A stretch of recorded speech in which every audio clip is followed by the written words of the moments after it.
Cien bumi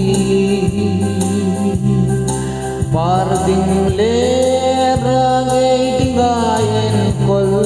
dingin tupekeni Rinalalukum no dingin Lalpayisu laraw tirla Itadinga parim tuilaw ni Betya Ilalalukum mo'y nadingin Kanating na supyang imro Ay ramam namin mon ring lain Dam na gospel janjintra Parting lerangay dingayin kol dingin tupekeni Felalalukum no dingin Lalpayisu laraw tirla Itadinga parim ilaw ni Betya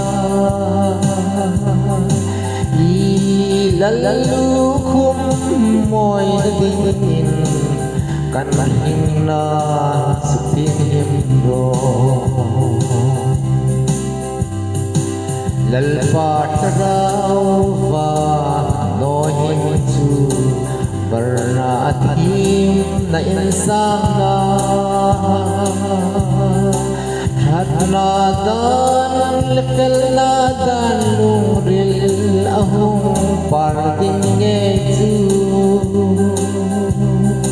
Lutusul ralin ansang pei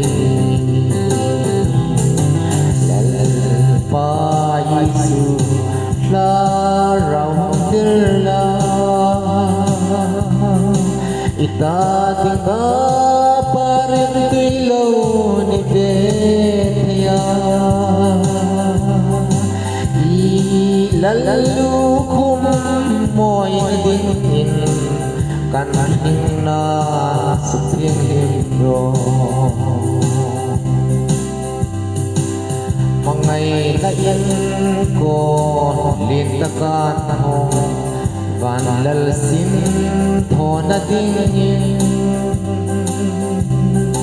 Tuy farkat leting herkat ilmu Sidum tinrem hai Vanrang sumayin sang hina Lalpayisu laraw tirla Itadinga parim ilaw ni Betya Ilalalukum mo'y nadingin Kanahing na supyang